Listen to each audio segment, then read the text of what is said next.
Hola, soy Alexandra Falla y les doy nuevamente la bienvenida a este video podcast de la Fundación Patrimonio Fílmico Colombiano y el canal universitario Zoom. Hoy con un tema realmente apasionante que abordará la música y el cine, esta relación íntima, estrecha y por supuesto muy emocional. Tenemos dos invitados muy especiales para hablar de este tema. El primero de ellos es Daniel Velasco. Daniel Velasco es compositor colombiano con grado meritorio de la Universidad Javeriana y con un máster en Film Music de una universidad alemana. Ha trabajado en numerosas producciones cinematográficas como La Semilla del Silencio de Felipe Cano, La Otra Forma de Diego Felipe Guzmán, Aislados de Marcela Liscano, y su experiencia en televisión incluye también series como Garzón de Sergio Cabrera y la primera temporada de la serie de Netflix Siempre Bruja. Fuera de Colombia, Daniel ha trabajado en obras cinematográficas producidas en Alemania, en Estados Unidos y en El Salvador. Cuenta con una gran experiencia grabando con orquestas como la Hollywood Studio Symphony, la Bratislava Symphony Orchestra y la Orquesta Filarmónica de Bogotá, entre otras. Es profesor de la Universidad de los Andes desde 2020 en las áreas de composición, composición de música para cine, orquestación y análisis del cine desde lo sonoro. También nos acompaña Richard Córdoba. Richard Córdoba nació en Santa Clara, California, estudió composición y arreglos de jazz en CUNY del 97 al 2002, especializado en diseño sonoro y montaje para cine. Algunos de sus más actuales y destacados proyectos realizados son La partitura del cosmos, Igualada, Hijo de tigre y mula, Playing Lecuona, Yo me llamo Rubén Blades y La sombra del caminante. Así que bienvenidos Richard y Daniel. Y voy a arrancar por Daniel porque hemos hecho con este compositor un trabajo muy interesante en los últimos meses desde la Fundación Patrimonio Fílmico y allí quiero que empecemos a arrancar del cine silente y de lo que significaba, Daniel, el acompañamiento de la música. Digamos que el cine siempre ha sido como un evento social, un acto social al que nosotros vamos en familia, vamos en pareja. Hay como toda una disposición para ir al cine, pero yo pienso que en las primeras épocas del cine muchísimo más era un evento social en donde la gente iba también a mostrarse. Y el acompañamiento de la música creo que era un elemento vital para lo que sucedía en ese entorno de los grandes teatros bogotanos, que es por donde arranca junto con Bucaramanga nuestras primeras exhibiciones. Hablemos un poco de ese momento musical en el cine colombiano. Primero de todo, muchas gracias por la invitación, qué alegría estar acá y me da muchísima alegría compartir este espacio con mi querido amigo Richard, a quien tuve el placer de conocer hace más de 10 años y con quien hemos compartido muchas experiencias y muchos sueños juntos. Muchos filósofos han estudiado eso y eso se estudió mucho desde el inicio del cine sonoro y se pensaba de manera filosófica, no de manera práctica, que tenía mucho sentido que la música hiciera parte de la expresión cinematográfica, porque la música está en movimiento como está en movimiento el cine. Comparten esos dos entornos. En Europa pasaba un fenómeno también que no fue tan cotidiano en América, que fue la presentación, la inclusión del cine en la experiencia del varieté, que era algo muy europeo, donde tenías un número de actuación, un monólogo, un número cómico, un número musical y la expresión cinematográfica. Entonces la orquesta que estaba presente acompañando todos los números, pues también acompañaba la expresión cinematográfica. Entonces la música siempre estuvo muy cercana a la expresión cinematográfica. Algunos otros filósofos también han hablado del nacimiento del cine como hijo de la fotografía, pero también algunos lo han planteado como hijo de la ópera, que viene también de la expresión operática, incluso más que la expresión teatral. Entonces tiene mucho sentido que la música hubiera hecho parte desde el inicio, así no tuviéramos la posibilidad de sincronizar la música con la película desde el inicio. Por eso teníamos el cine silente en una banda específica, única, y fue hasta mucho después que pudimos tener la banda adicional, que era que era la banda sonora. Y a medida que el cine fue siendo cada vez más sofisticado, también la música comenzó a encontrar una forma de participar en esa expresión cinematográfica también desde su expresión artística propia, complementando ese lenguaje. Más que un acompañamiento, yo diría, haciendo uso de las herramientas expresivas que puede tener para generar una unidad audiovisual integral que sea, pues que tenga como decimos coloquialmente, todas las cartas, todas las armas. Allí me gustaría preguntarle a Richard, frente a lo que estamos hablando con Daniel, esa diferencia entre la música fuera de la película, si pudiéramos llamarlo de esa manera, la interpretación fuera de la película, y la música dentro de la película, porque evidentemente son dos momentos distintos, aunque los une esta esencia de la cual nos ha hablado eh, Daniel, no solo de creación de atmósfera en el caso del, entre comillas, acompañamiento, sino de la misma narrativa y cómo la música se integra a la narrativa audiovisual. Entonces, hablemos como de esas diferencias y también de esos encuentros, Richard, de la música en el primer momento fuera de la película y luego cuando la música entra a ser parte de la película estructuralmente. Un saludo muy cordial para mi amigo Daniel. En mi experiencia, cuando he podido, digamos, definir las músicas de una película, eh, me pasa a mí que eh, precisamente como tú mencionas, la música para que haya digamos, hay una precisión de los elementos narrativos, melódicos, armónicos, etcétera.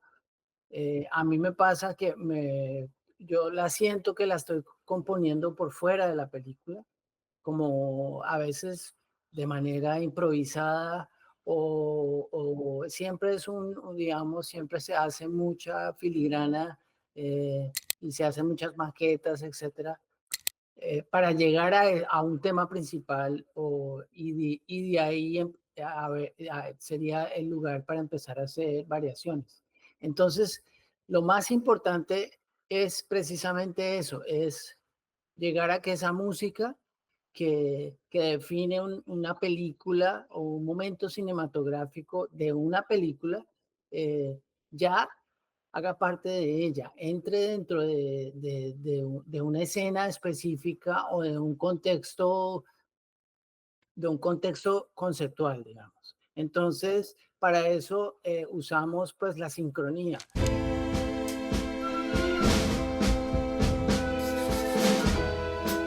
El elemento más importante, diría yo, la relación musical, donde el cine y la música empiezan a ser parte la una de la otra y se amarran. Y la música le ayuda al montaje, al movimiento cinematográfico y define los momentos a través de la melodía y definitivamente la armonía, los instrumentos. Entonces, eso es básicamente como yo lo concibo cuando he tenido la fortuna de definir la música de una película. Obviamente siempre es un trabajo muy arduo y que eh, como te dije, requiere mucho trabajo y muchas versiones. Entonces, siempre son pequeños bocetos que se vuelven obras más grandes, quizá. Siempre estamos pensando en que esa música pueda vivir siempre fuera de la película y siempre dentro de ella y sea indivisible eh, al final del día. Yo quisiera preguntarles algo muy íntimo a los dos y es, quiero como imaginarme ese momento en el que a Daniel o a Richard le dicen, vamos a musicalizar un cine silente, por ejemplo, Daniel, que lo hemos hecho, o vamos a hacer la música para la película X. Cuando hablo de la intimidad me refiero a qué pasa en ustedes y qué tipo de insumos tienen ustedes para decir la música que debe tener el acompañamiento o la estructura en la narrativa audiovisual, esta película es esta y no esta. Es decir, ¿qué pasa en ustedes y cómo logran llegar a una composición con base, por supuesto, también, supongo yo, en el caso de Richard y en el caso de Daniel, viendo las imágenes en movimiento, conociendo la historia? O sea, ¿cómo es ese proceso de componer para y hacer que, por supuesto, la música sea parte integral de esa historia? Yo creo que en el caso del cine silente, como estamos teniendo una composición que surge casi 100 años después, el proceso es un poco distinto. Yo creo que Richard ahora nos puede redondear en el cine contemporáneo cómo se puede manejar. Y en el cine silente es casi que exploratorio, pero de una manera diferente, porque tú estás haciendo una investigación. Voy a decir una brutalidad, pero una investigación dentro de lo que pueda existir de la emoción en la antropología, porque uno tiene que hacerse unas preguntas. Uno tiene que hacerse unas preguntas de, primero que todo, ¿esto nació para tener música o nació como para hacer qué tipo de expresión? En el caso nuestro, de esta historia que tenemos nosotros con Patrimonio, hicimos la música de 2 películas el año pasado, 2 películas absolutamente maravillosas, que fueron una Gold Platinum, oro y platino, de Caitlin Romoli, que es extraordinaria no solo por ser filmada, por ser la primera obra filmada por una mujer en Colombia, sino por la mujer en sí, que es extraordinaria, es un ser absolutamente maravilloso, que yo no creo que ella hubiera esperado que nosotros viéramos el trabajo de ella como lo vemos ahora. Ella filmó era casi que un trabajo institucional, ni siquiera era un documental que tuviera una intención de socializar un trabajo, sino fue contratada para filmar lo que estaba ocurriendo Sí, tiene una alrededor. mirada muy etnográfica, ¿no? Muy... Ahí es donde está la pregunta, porque ella sí fue contratada para filmar los alrededores de la operación minera de la Gold Platinum, pero la mirada de ella era mucho más amplia por ser antropóloga Claro. y socióloga, y ella decidió no entregar, ¿cierto? Hay mucha mitología alrededor de por qué no entregó. Yo creo que sé por qué no entregó, pero no importa lo que uno sepa con certeza o lo que uno deduzca, lo importante es, y es una cosa que se habla mucho en el arte no busca dar respuestas, sino hacer la pregunta correcta. En este caso, mi pregunta fue, ¿por qué no entregó? ¿Qué vio ella en toda ese viaje que hizo, que la hizo a ella decidir no entregar a su cliente ese trabajo? Claro, ella después fue reconocida en varias universidades por ser no solo una antropóloga, además autodidacta, según entiendo, que hubiera hecho este recorrido, sino ser de las pioneras en formular la atención, en dirigir la atención a conceptos de poscolonialidad. Entonces eso como que le permite a uno empezar a atar cabos de por qué fue que pudo ser esa no entrega de ese material. Entonces, al componer la música, mi idea era ver a través de los ojos de ella y encontrar qué fue lo que conmovió algo en el interior de ella que la hizo no querer entregar ese material. Y de ahí vienen pues todas las ideas musicales. Claro, todo desde un punto de vista de pasaron 100 años y qué ha pasado en estos 100 años con todo eso que existía, toda esa ilusión y toda esa ciudad que existía en ese momento. ¿Qué pasó? Yo quisiera contrapreguntarte algo, porque nosotros hemos hecho, como tú mencionas, experimentos que tienen que ver con música un poco disruptiva, si pudiéramos llamarlo de esa manera, para el tipo de imágenes en movimiento. Es decir, tú puedes ubicarte en el espacio-tiempo en el que se produce un material para componer algo acorde a ese momento histórico, eh, qué sé yo, pensando en instrumentos más de esa época o, como hemos hecho también, el ejercicio con jóvenes músicos, que eso me encanta porque es una relectura completamente diferente de esa memoria audiovisual con instrumentos modernos, con otro tipo de ritmos que, que son interesantes porque generan como un cierto choque entre lo que estás viendo y lo que estás oyendo, pero es un choque rítmicamente agradable, no sé si me haga entender. Y hablemos un poco de esas dos posibilidades. O haces algo muy de la época, muy espaciotemporalmente cercano a la producción audiovisual, o lo haces desde una mirada musical completamente contemporánea, que puede ser digital, electrónica, qué sé yo, otro tipo de mirada. Yo creo que cualquier expresión musical, siempre que sea honesta, es válida y cualquier exploración está muy bien. Hay que hacerlo con mucho respeto también, porque pues hace parte de nuestro patrimonio fílmico, entonces la aproximación debe ser muy cuidadosa. Pero yo creo que hay que también entender cuál es el objetivo, cuál es la apuesta que se está haciendo entre todas las partes. Em, a mí me ha encantado lo que hemos hecho con estudiantes en el pasado, que han hecho cosas súper arriesgadas para poder ofrecer una mirada muy moderna de este material.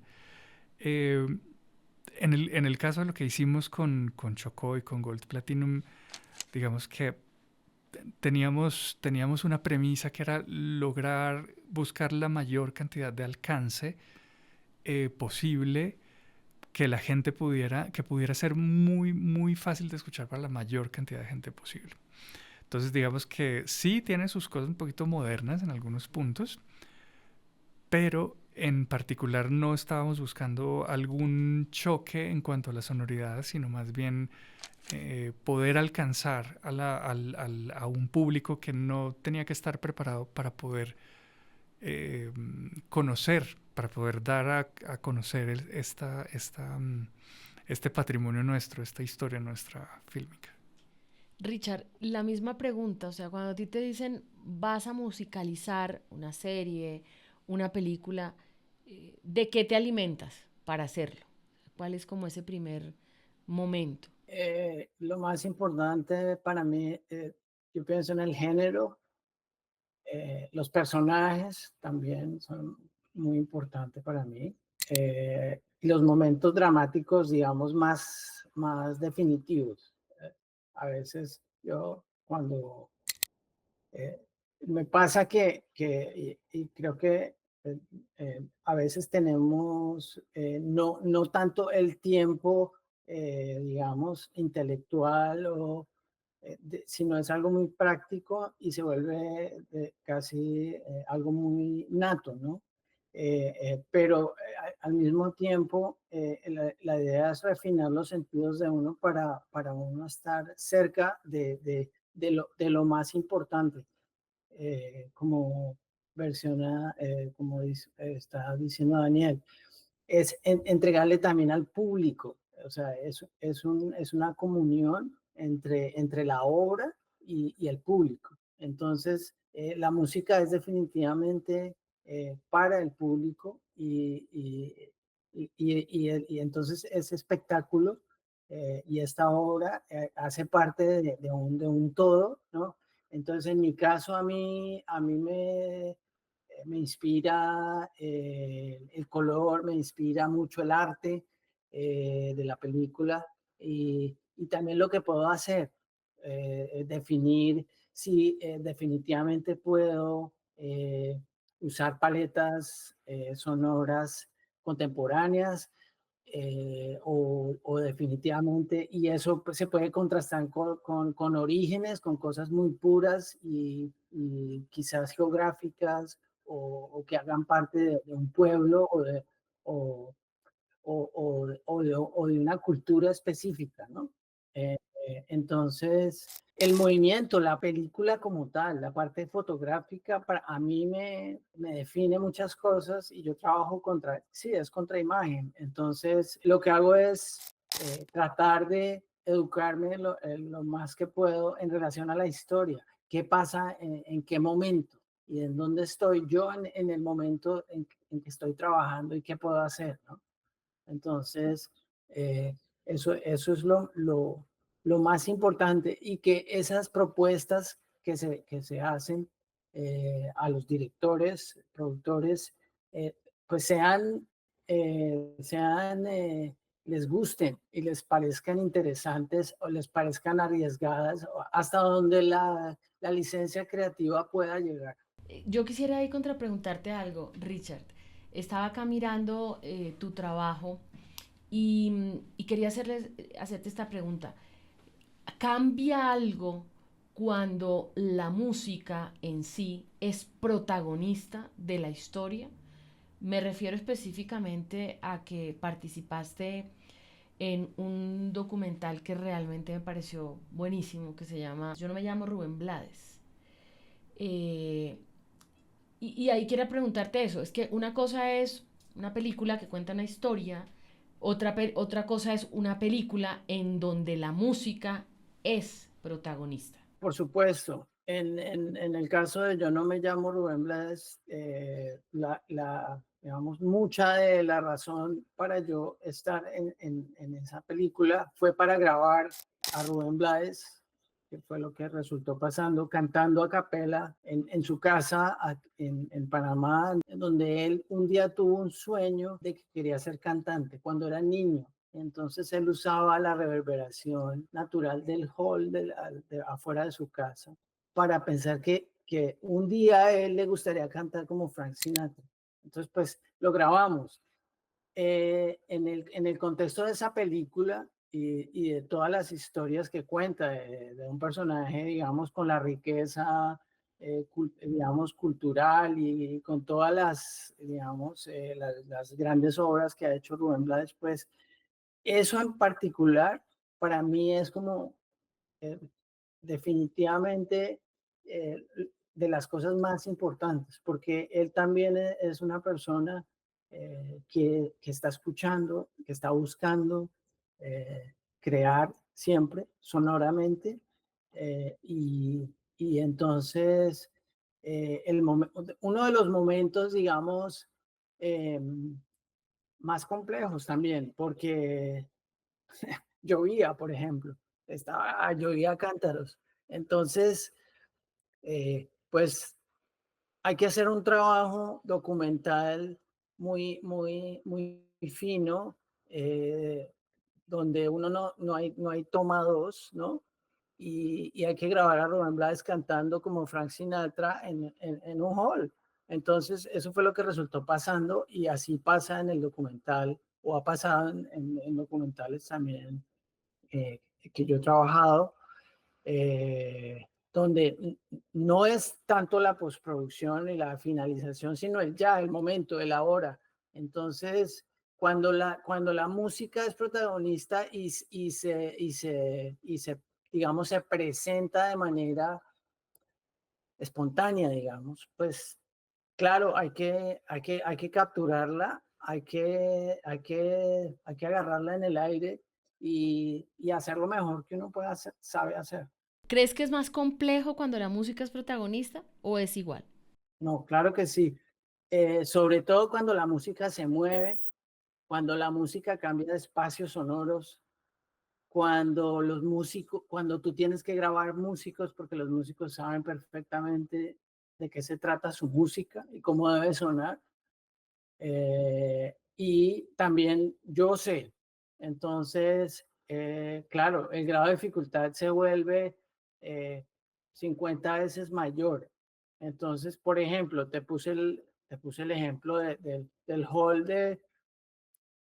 También tuvimos escenas donde estábamos grabando la banda entera, 20 músicos en un cuartito chiquito, donde se vuelve todavía más complejo. Pero, digamos, son las dificultades técnicas, ¿no?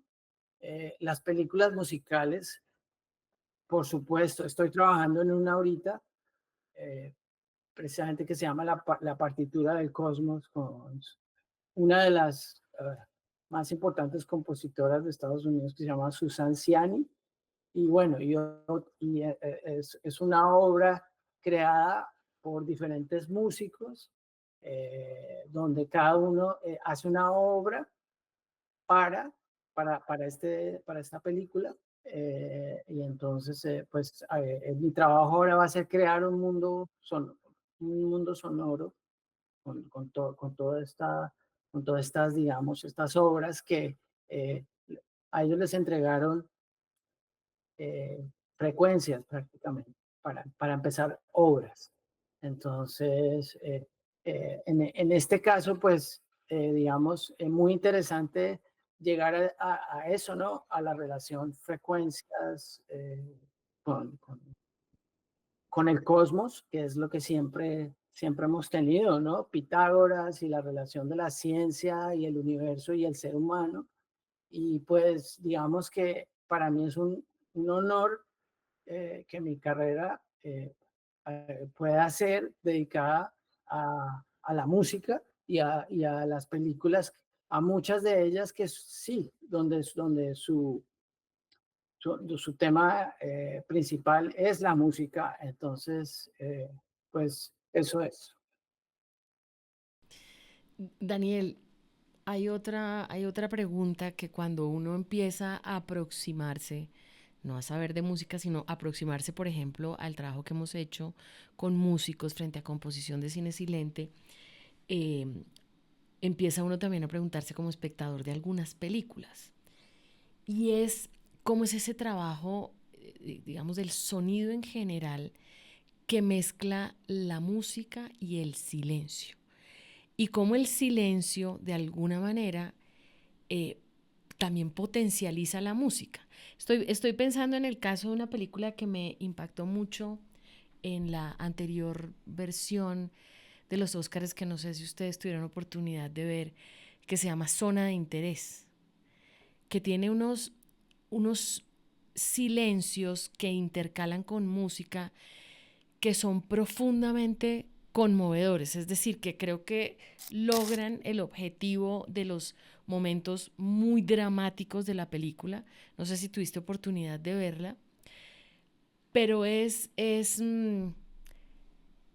como música silencio, pero ese silencio lo que hace es como fortalecer el dramatismo de la música que acompaña la historia, que evidentemente es una historia muy dramática porque cuenta la vida, entre comillas, cotidiana, completamente al lado de un campo de concentración. Entonces, hablemos un poco de ese silencio, música, cómo funciona. Normalmente uno desde la música busca transmitir emoción, ¿no? De uno u otro tipo. Y siempre busca uno que sea algo complementario, algo que no esté explícito en la escena, porque si hay algo que está explícito en la escena, la música lo que haría sería una redundancia. Entonces, en ese caso, uno se abstiene de hacer música. El ideal de esos casos es cuando uno tiene control tanto de la imagen como del sonido, en qué momento quiere uno tener la música y en qué momento quiere que la expresión escénica transmita todo eso. A uno le enseñan el 101 de la música es, si su música no está diciendo nada, no la haga, no la ponga, porque no le va a llevar nada nuevo.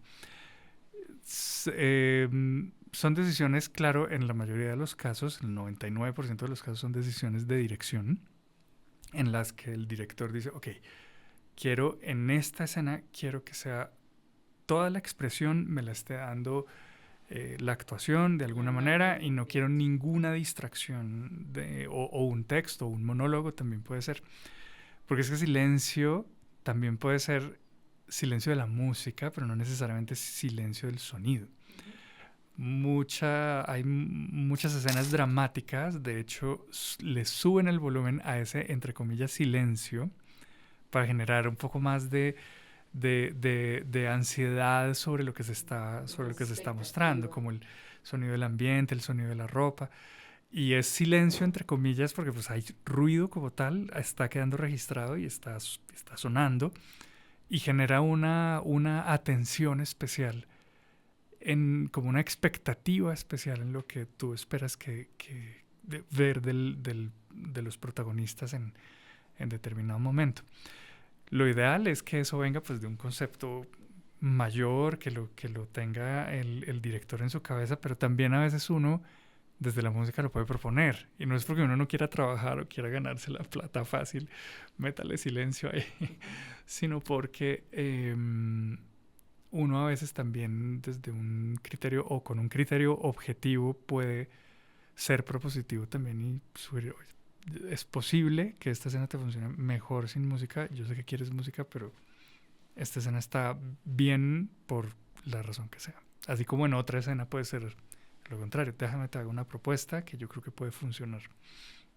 Yo quisiera preguntarles a ambos, por supuesto, hay grandes referentes mundiales de lo que es la composición para cine. Y quisiera preguntarles a ambos si ustedes tienen un referente que distingan en este universo, que sientan que es inspirador, y por qué. Es decir, a mí me gusta, no sé, Ennio Morricone y por qué. ¿Cuál es como ese personaje o esos dos o tres personajes que ustedes dicen, me parece que es un compositor de cine fantástico por esto, porque logra esto? Bueno, yo tengo uno que me encanta, que es Bernard Herrmann. De Bernard Herrmann me gustan muchas cosas. Siempre me ha atraído la música de Bernard Herrmann y la relación con la película, digamos, como Vértigo. O, eh, Me encantan me encantan las texturas como disruptivas eh, que pudo hacer en la época y la forma de orquestar, ¿no? Eh, y que hacía una parte fundamental de la obra cinematográfica. Entonces, él siendo, digamos, también director de orquesta y teniendo digamos, la forma de hacer que la música sonara, su música, de diferentes maneras para diferentes escenas. Y su trabajo con Hitchcock me parece fascinante. eh, y pues he estudiado algunas de sus partituras que están en algunos sitios. Siempre me ha parecido fascinante su forma de orquestar y y ese efecto que tiene en la película como tal. Entonces, obviamente, hoy en día, pues hay otros compositores que me imagino Dani va a mencionar. Pues yo creo que uno de los que más me inspira a mí puede ser Johan Johansson, que ha sido un compositor muy versátil, tan compositor de orquesta, pero también experto en medios electrónicos, en sintetizadores y un gran innovador en muchos aspectos. Hablemos de Eh, películas de este compositor para que no. Se me viene ya a la mente Arrival Ujú. de Denis Villeneuve, perdón mi francés, y él hace la música, la película tiene que ver con el tiempo, ¿no? Y la circularidad, una forma de ver el tiempo como circular. Y me parece extraordinario cómo él transfiere eso a la música, utilizando instrumentos de los cuales tú no tienes control del desarrollo del sonido, como el piano. Una vez tú tocas una tecla del piano, lo único que tú puedes hacer es levantar el dedo, pero ya no tienes más control, diferente del violín, que puedes subir o bajar el volumen o el vibrato o lo que quieras. Y él utiliza ese sonido, la cola del sonido del piano, y la hace infinita. Lo que decimos nosotros como loopearla, como volverla un loop y encadenar los diferentes fragmentos para generar una constante. Entonces es una metáfora sonora de lo que se está buscando, de lo que está buscando la narración de la historia. Y bueno, tiene unas cosas con el uso del lenguaje también, de la voz humana. La película también tiene que ver con la expresión con el lenguaje hablado, y utiliza la voz humana, pero de maneras no humanas. Entonces hace grabaciones de humanos, pero expresa esos sonidos de manera que ningún humano lo podría cantar, lo podría reproducir de manera acústica, como se dice, de manera en vivo. Eso me parece extraordinario, esa visión. Y lo hace además como sin ninguna pretensión, sino como solo con humanidad. Bueno, yo quisiera para terminar, que ustedes dos me den un poco su visión de lo que está pasando en este escenario de música y cine hoy en Colombia. Es decir, cómo, cómo ven ustedes el desarrollo que ha tenido este trabajo en Colombia, está teniendo el desarrollo deseado, qué nos falta. Digamos, recuerden ustedes que cuando llega el cine sonoro se presentan unos grandes retos que tenían que ver también con presupuestos y con el hacer el cine sonoro. Así que tenemos toda una larga tradición de todo este tema de música y cine en Colombia. Me gustaría que ustedes, que también han trabajado, por supuesto, en muchos proyectos nacionales, me contaran cuál es su visión, Richard, de lo que está pasando hoy en el país con este tema. Lo importante de las cinematografías en general es encontrar la identidad cultural y la forma de hacer las cosas. Eh, Casi como, digamos, el Zen llegó a ser algo importante dentro de la cultura japonesa. Yo creo que Colombia se ha desarrollado inmensamente de manera técnica, de manera las orquestas y lo que se ha podido hacer con conciertos, etcétera, etcétera.